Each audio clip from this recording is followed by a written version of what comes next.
Origin by Don brown. அத்தியாயம் 32. பில்பாவின் லா சால்வே பாலமானது நெர்வியான் ஆற்றை குகன்ஹைம் மியூசியத்தை ஒட்டி மிக நெருக்கத்தில் கடந்து செல்வதால் அந்த இரண்டு கட்டுமானங்களும் ஒன்றோடு ஒன்று கலந்துவிட்டனவோ என்ற தோற்றத்தை ஏற்படுத்தியிருந்தன. அதனுடைய தனித்துவமான மைய ஆதாரத்தால் ஒரு பெரிய பி வடிவத்தை போன்ற நெடுந்துயர்ந்த பிரகாசமான சிவப்பு நிற தாங்கு தூண்கள் இருந்தன. உடனடியாக அடையாளம் கண்டுவிடக்கூடிய வகையில் அமைந்திருக்கும் இந்த பாலம் கடலில் இருந்து மாலுமிகள் இந்த ஆற்றோரமாக திரும்பி வந்து தாங்கள் பத்திரமாக வீடு திரும்பிவிட்டதற்காக நன்றி செலுத்தும் வகையில் பிரார்த்தனை செய்கின்ற நாட்டுப்புற கதைகளில் இருந்து லா சால்வே என்ற பெயரை எடுத்துக்கொண்டது. லெங்டனும் ஆம்ராவும் அந்த கட்டிடத்தின் பின்பக்கத்தில் இருந்து வெளியேறிய பின்னர் மியூசியத்திற்கும் ஆற்றங்கரைக்கும் இடைப்பட்ட குறுகிய தொலைவை சீக்கிரத்திலேயே கடந்து வின்ஸ்டன் கேட்டுக்கொண்டபடி அந்த பாலத்திற்கு நேர் கீழே இருக்கும் நிழலார்ந்த பாதை வழியில் காத்திருந்தனர். எதற்காக காத்திருக்க வேண்டும்? லெங்டனுக்கு நிச்சயமாக தெரியவில்லை. அவர்கள் இருளில் வெகுநேரம் காத்திருக்கையில் மெலிர்ந்த மாலை நேர உடைக்குள் ஆம்ராவின் ஒல்லியான உடல் நடுங்கிக் கொண்டிருப்பதை அவர் பார்த்தார். தன்னுடைய மேல்கோட்டை கழற்றிய அவர் அவளுடைய தோள்களை சுற்றி மாட்டிவிட்டு அவளுடைய கைகளுக்கு கீழே மென்மையாக இழுத்துவிட்டாள். எந்த அறிவிப்பும் இல்லாமல் அவள் சட்டென்று திரும்பி அவரை பார்த்தாள். தான் சற்று எல்லை மீறி சென்று விட்டோமோ என்று உடனடியாக அச்சப்பட்டார் அவர். ஆனால் ஆம்ராவின் வெளிப்பாடு மகிழ்ச்சியற்றதாக அல்லாமல் நன்றி பெருக்குள்ள ஒன்றாகவே இருந்தது. நன்றி என்று கிசுகிசுத்த அவள் அவரை உற்று பார்த்தாள். எனக்கு உதவியதற்கு நன்றி என்றாள். அவளுடைய கண்கள் அவருடையதில் நிலைத்து நிற்க ஆம்ராவைடல் எட்டி சென்று அவர் கைகளை பற்றி தன்னுடைய கைகளுக்குள் இறுக்கிக் கொண்டாள். அது அவரால் கொடுக்க முடிந்த ஏதேனும் ஒரு கதகதப்பை அல்லது சௌகரியத்தை அவள் கிரகித்துக் கொள்ள முயற்சிப்பது போல் இருந்தது. பின்னர் அதே வேகத்தில் அவள் அவற்றை விடுவித்தாள். மன்னிக்கணும் என்று கிசுகிசுத்தாள். முறையற்ற செயல். என்னுடைய அம்மா அப்படித்தான் சொல்லியிருப்பாள். லெங்டன் அவளை பார்த்து சிரித்தார். தனித்து கொள்ளும் சூழ்நிலைகள். என்னுடைய அம்மா அப்படித்தான் சொல்லியிருப்பாள். அவள் எப்படியோ புன்னகைத்தாலும் அது சிறிது நேரமே நீடித்தது. நான் முற்றிலும் சோர்ந்து போயிருக்கிறேன் என்றபடி அவள் அப்பால் பார்த்தாள். இன்றிரவு எட்மண்டிற்கு நடந்ததை நினைத்தால் அது அதிர்ச்சிகரமானது, பயங்கரமானதுதான் என்ற லெங்டன் தன்னுடைய உணர்ச்சிகளை முழுமையாக வெளிப்படுத்த இயலாத அளவுக்கு மிக அதிகமான அதிர்ச்சியில் இருப்பதை அறிவார். ஆம்ரா தண்ணீரை உற்று பார்த்தாள். என்னுடைய மணமகன் டான் ஜூலியனை நினைக்கையில் அவரும் இதில் சம்பந்தப்பட்டிருப்பாரோ என்று. அவள் குரலில் இருந்த துரோகம் இழைக்கப்பட்ட தொனியை உணர்ந்த லெங்டனுக்கு எப்படி பதிலளிப்பது என்று தெரியவில்லை. இது எப்படி தோன்றுகிறது என எனக்கு தெரிகிறது என்ற அவர் அந்த புதைபடும் தரையில் காலடி எடுத்து வைத்தார். ஆனால் அது நமக்கு உண்மையாகவே உறுதிப்பட தெரியாது. இன்றிரவு நடந்த கொலையை பற்றி இளவரசர் ஜூலியனுக்கு முன்னமே தெரிந்திருக்காமலும் போயிருக்கலாம். அந்த கொலையாளி தனியாளாகவோ செய்திருக்கலாம், அல்லது இளவரசர் தவிர்த்து வேறு யாரேனும் கூட வேலை செய்திருக்கலாம்.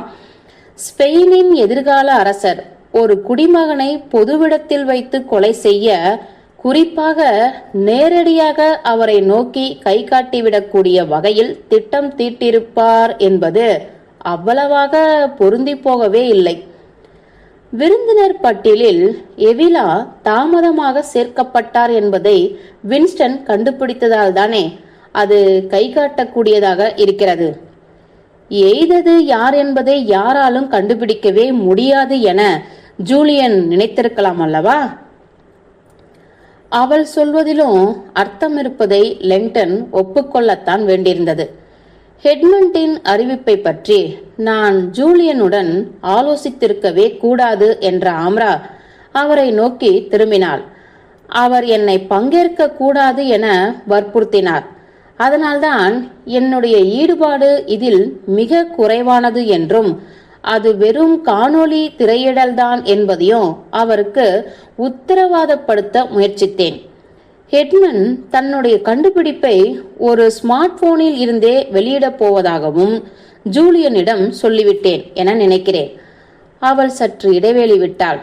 அதாவது நாம் ஹெட்மண்டின் போனை எடுத்துக்கொண்டு விட்டதை அவர்கள் பார்த்திருந்தால் அவருடைய கண்டுபிடிப்பை அப்பொழுதும் வெளியிடவிட வாய்ப்பிருப்பதை அவர்கள் தெரிந்து கொண்டிருப்பார்கள் என்றுதான் அர்த்தம். அத்துடன் ஜூலியன் இதில் குறுக்கிட எவ்வளவு தூரம் செல்வார் என்றும் எனக்கு தெரியவில்லை. லெங்டன் அந்த அழகான பெண்ணை நீண்ட நேரத்திற்கு ஆராய்ந்தார். நீ உன்னுடைய மணமகனை நம்பவே இல்லை, அப்படித்தானே? ஹாம்ரா ஒரு பெருமூச்சு விட்டாள். உண்மை என்னவென்றால், நீங்கள் நினைக்கும் அளவுக்கு கூட எனக்கு அவரை பற்றி தெரியாது.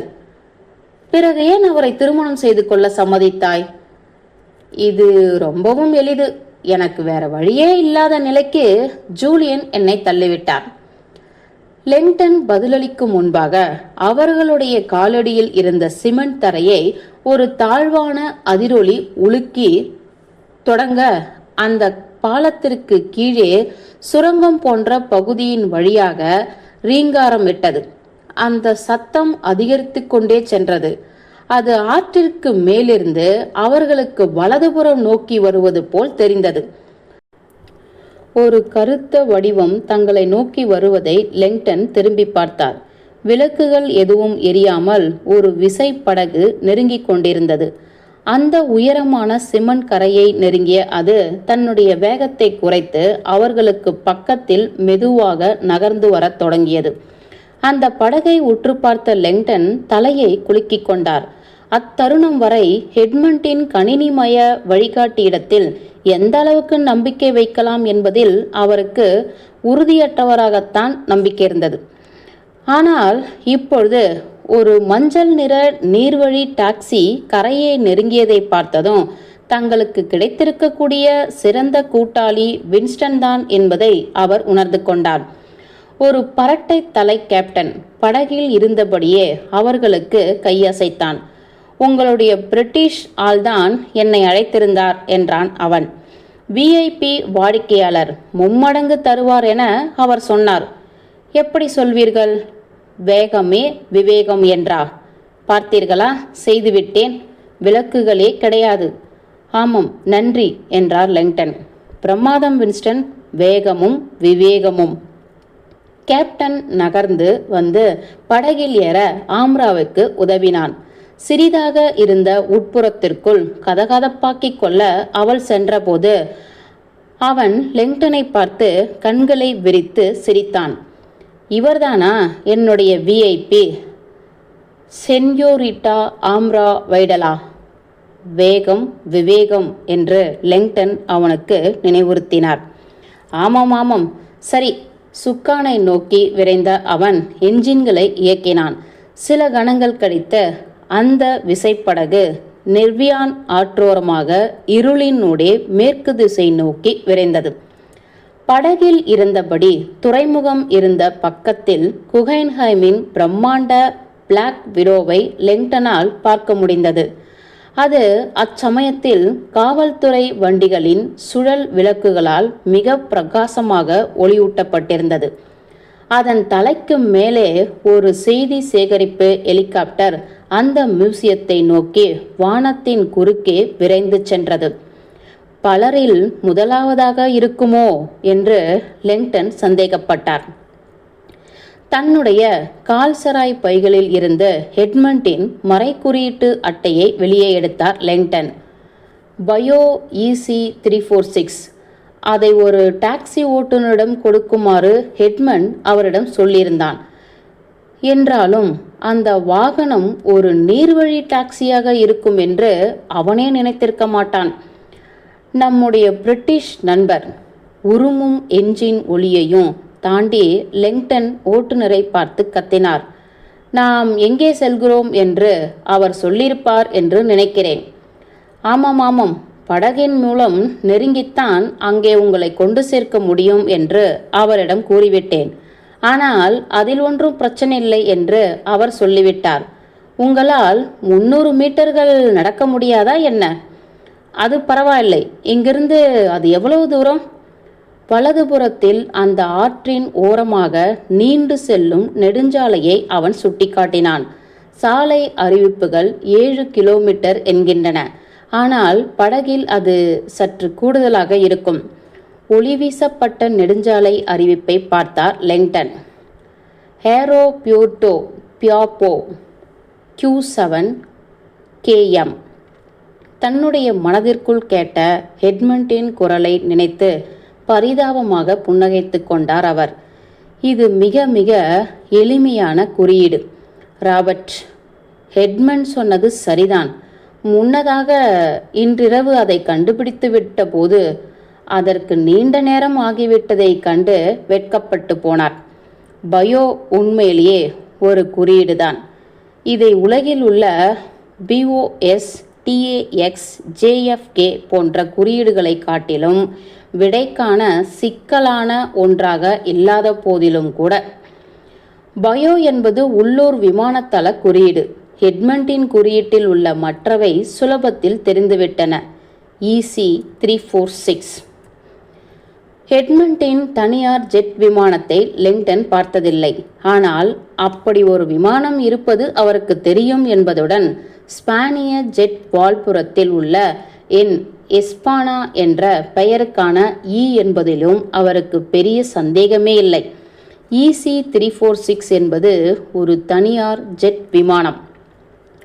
ஒரு வாடகை வண்டி ஓட்டி அவரை பில்பா விமான நிலையத்திற்கு அழைத்து சென்று விட்ட பின்னர் ஹெட்மண்டின் கார்டை செக்யூரிட்டியிடம் லெங்டன் கொடுத்துவிட்டால் பின்னர் அவர் நேரடியாக ஹெட்மண்டின் தனியார் விமானத்திற்கு அழைத்துச் செல்லப்படுவார் என்பது தெளிவாயிற்று. நாங்கள் வருவதை முன்னெச்சரிக்கை செய்வதற்கு வின்ஸ்டன் முன்னதாகவே விமானிகளை தொடர்பு கொண்டிருப்பான் என நம்புகிறேன் என்று நினைத்து கொண்ட லெங்டன் மியூசியம் இருந்த திசையை திரும்பி பார்த்தபோது அதனுடைய தடம் சிறிதாகிக் கொண்டே சென்றது. கேபினுக்குள் சென்று ஆம்ராவுடன் சேர்த்து கொள்வது பற்றி லெங்டன் யோசித்தார். ஆனால் புத்துணர்ச்சியான காற்று நன்றாக இருக்கவே அவள் தன்னை சரி செய்து கொள்ள சில நிமிட நேரம் கொடுக்கலாம் என்று தீர்மானித்தார். நானும் சிறிது நேரத்தை பயன்படுத்தி கொள்ளலாம் என்று நினைத்தபடியே படகின் முனைக்கு நகர்ந்தார்.